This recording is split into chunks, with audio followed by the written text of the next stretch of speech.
Hello everyone, আজ তোমাদের সাথে পরিচয় করাবো আমার মায়ের ছাদ বাগান, যেটা কিনা মায়ের, কিন্তু পরিচর্যার সমস্ত ভার আমার বাবার।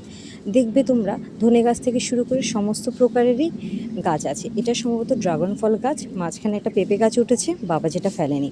আর আশেপাশে প্রচুর জবা ফুল গাছ, নয়নতারা ফুল গাছ, কারণ এই গাছগুলোর পরিচর্যা সহজ আর অনেক ফুল পাওয়া যায়। এটা বোধহয় স্নেক প্ল্যান্ট, এটা মাসি দিয়েছিল মাকে। তারপরে দেখো, বললাম না একই গাছে 3-4টে কলম করে রেখেছি। এই জবাটার নাম, আমি তো জানি ঝুমকো জবা, কিন্তু মা বলে পাণ্ডব জবা। যাই হোক, অনেক ফুল হয়। পাশে আরও জবা গাছ আছে।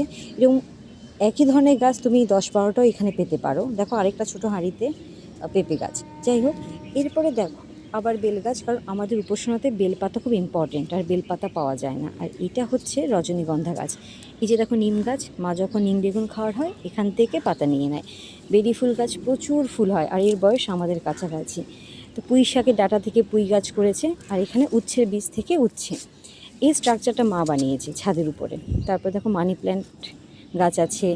এরপরে দেখো আস্তে আস্তে এখানেও জবা গাছ। সব থেকে ইন্টারেস্টিং এটা হচ্ছে এটা পুদিনা পাতা, যেটা শরবতে লাগে। আর এটা হচ্ছে চন্দন গাছ।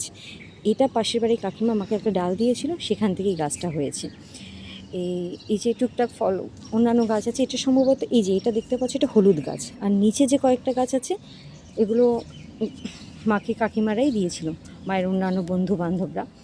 আর পুজোর জন্য যে গাছগুলো লাগবে সেই সমস্ত গাছ, যেমন ধরো দুর্ব ঘাস বাবা একটা করে নিয়েছে। এখানে আবার দেখতে পাবে একটা সবেদা গাছ আছে, প্রচুর সবেদা হয়, 200-250টা তো কম করে সবেদা হয়। এই যে দুর্ব ঘাস, যেটা পুজোতে লাগে, বাবা তাই নিজের কাছে 2টো গাছ বানিয়ে রেখে দিয়েছে, 2 হাঁড়ি। আর সব থেকে ইন্টারেস্টিং এটা যেটা দেখাতে যাব, বাড়ির আশেপাশে যে ফাঁকা জায়গা আছে সেখানে মা করেছে কচু গাছ। এই দেখো আমাদের নিজেদের গাছের কচু, মা বোধহয় কাল পরশু রান্না করবে।